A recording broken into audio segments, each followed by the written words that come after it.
All right. And good morning and good evening, depending on where you are in the world. I'm so excited for our guest today. Her name is Lotus, and she is in Albania.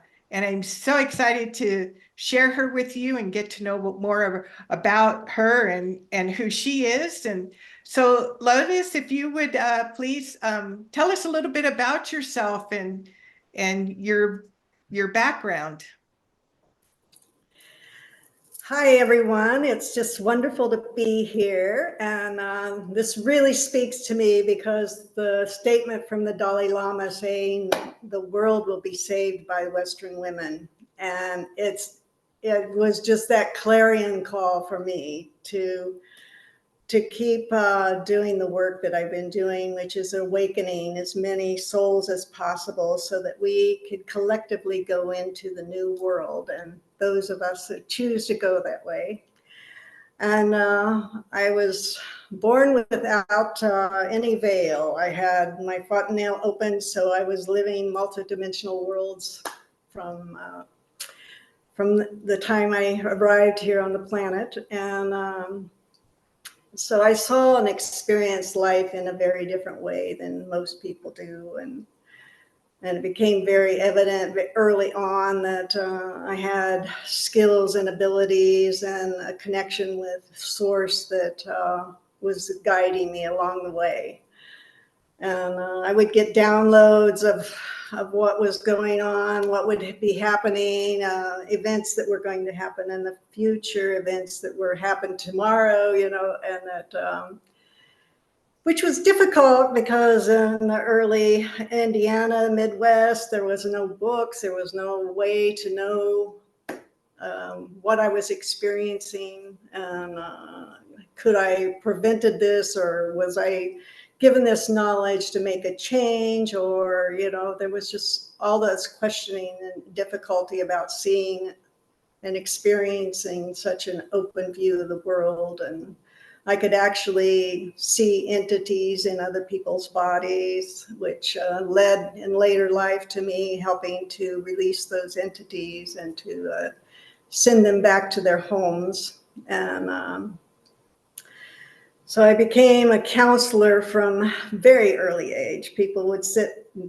tell me all their woes, and I would just experience like this release of their angst and their problems. And so I'm sitting there at 7 years old going, okay. And they're going, I've never told that to anybody. I feel so much better. And I'm going like, oh, I don't.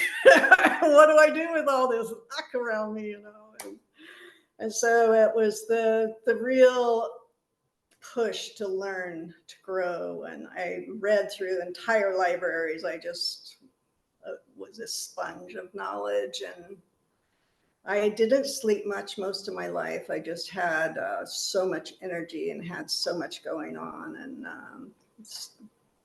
learning and growing, and yeah, mystical experiences that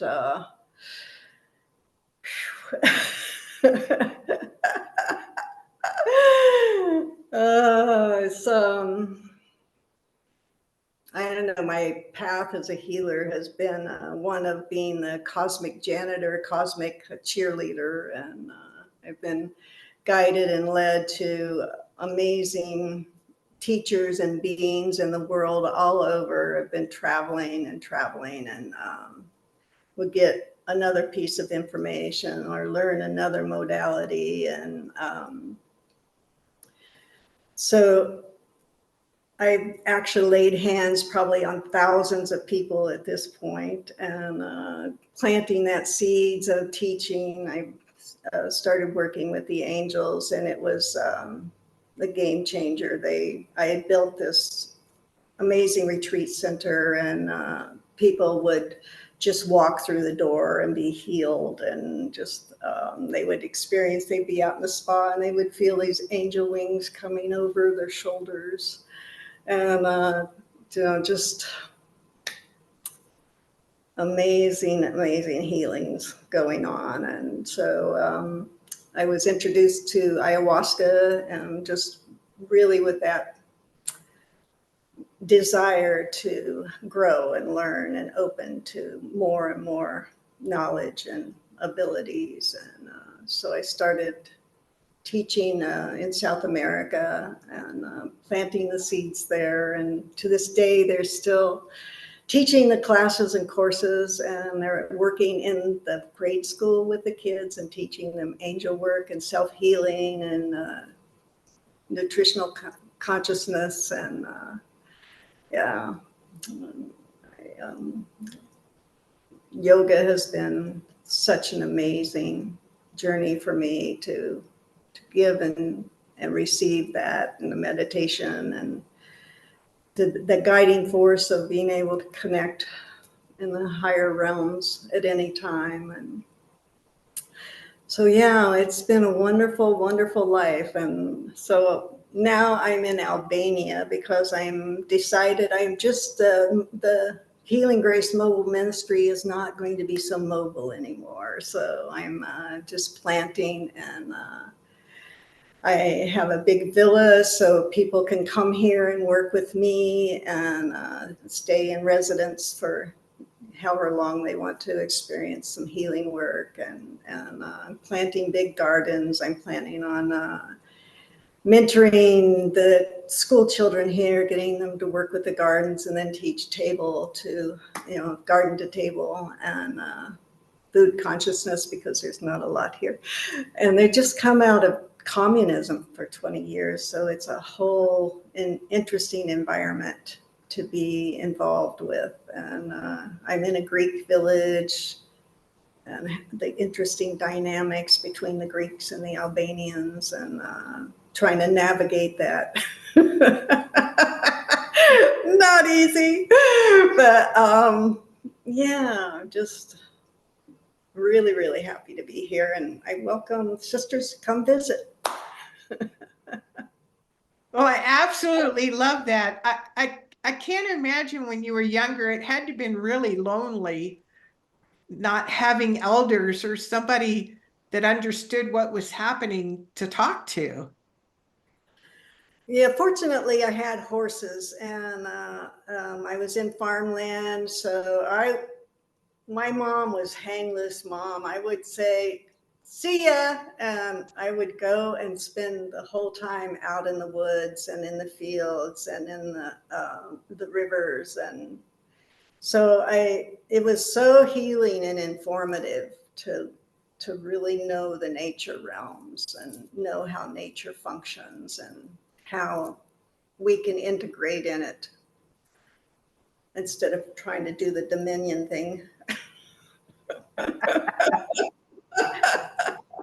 Do you remember how old you were when you finally started being able to connect with like-minded people? Uh, in my 20s, I had an experience of I was in college in Salt Lake City, Utah, and I was walking down the street, and being a country girl, I didn't know I was in a danger zone, but I was attacked by a devil worshiper. I found out later, and he actually, the evil coming off of him was just like knives going through my body, and he had me in a half Nelson, holding me up off the ground by my waist length hair.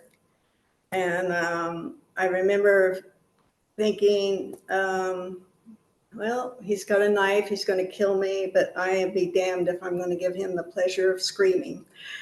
And suddenly, my crown chakra blasted open, and all my body just like got pushed to the left side, and I was totally inhabited by the being that I felt was Mother Mary.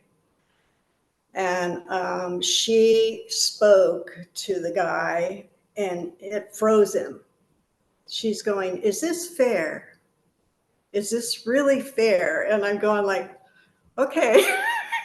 And it's not my voice, and I'm vibrating, holding this being in my body. And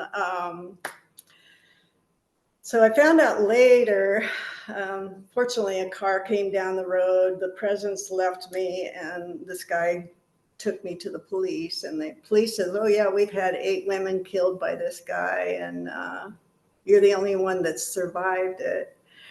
So this sent me on a path of looking for, I got introduced to the white witch who started informing me and bringing me to other levels of having someone to work with me. And yeah, it was a wild year. I had packs of dogs would come up to me and sit and howl, and then they would guard me. They wouldn't let me go anywhere by myself. I go, Mary, you're rocking the dog cards.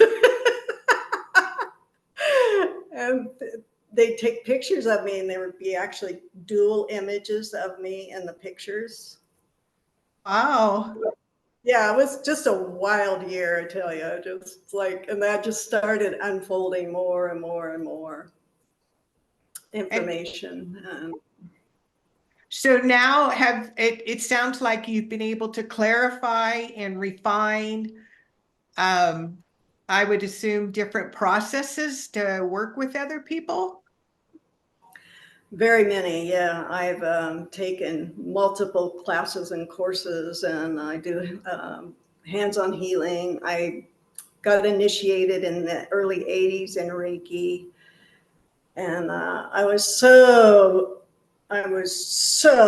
blasted out of, reality that I was blowing out all the electronics. I could jumpstart cars with my hands, and just people were walking through the village, touch me.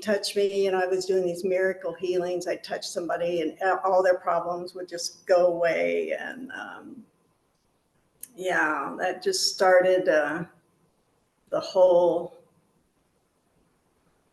process of becoming more and more able to help others, going through their core woundings. And then I became a hypnotherapist and do past life regression work with folks. And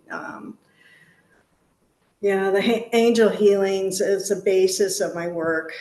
And then I branch out to the next levels of how people want to work with their what's going on. And it's that core wounding. And once that's gone, it's like this etheric pop happens, and it's like the wound is gone, and they don't not dragging that through their world any longer.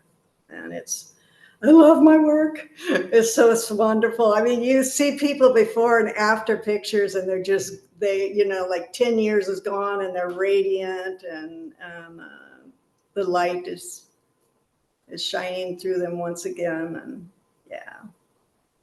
I totally understand from my own journey. I so get, and it can happen in a millisecond. It's like an aha moment. And for me, it was like their neurons were going off in my brain like fireworks, when I Uh-huh. had this realization. And I'm like, oh, and I was just like instantly released of all this garbage baggage I was carrying. So this is Yeah. beautiful what you're doing, because that's not something I do as a service. I just had the experience, but I don't have the skills or the training like you do to share this gift and to help others with it. So I can't thank you enough for being here. Oh, thank you. Thank you. Likewise. So are there any parting words of wisdom or advice that you would like to share? When I lived on Kauai, I was introduced to the portal keepers, and they took me to the new world. It's there, folks. It's waiting for us. And I would go, and it was like the prana, the beauty, I mean, it's perfect. And I would always go, can I stay? And they would go, let's look at your contract here. You've really signed up to awaken a lot more souls. So not yet. But I feel like that ray of knowing that there is the new world for us, and we can look at everything that's going on around us, and we can just be in the knowing that, you know, that's necessary, but we have a better path ahead of us if we choose it. And yeah, the world is getting better. It is, and it's better for you being here too. So thank you for, showing up and fulfilling your contract. Thank you. Blessings to you. Thank you for what you're doing. And I'm excited to meet all the sisters out there. Yes, me too. Me too. So I just want to let everybody know that we will put in the comments how you can get in touch with Lotus if you want her help in some healing work. And I may even sign up just so I can go to Albania and visit you. Yeah, I do long distance work too, so you don't have to come here, but I would welcome you. Thank you. Thank you so much.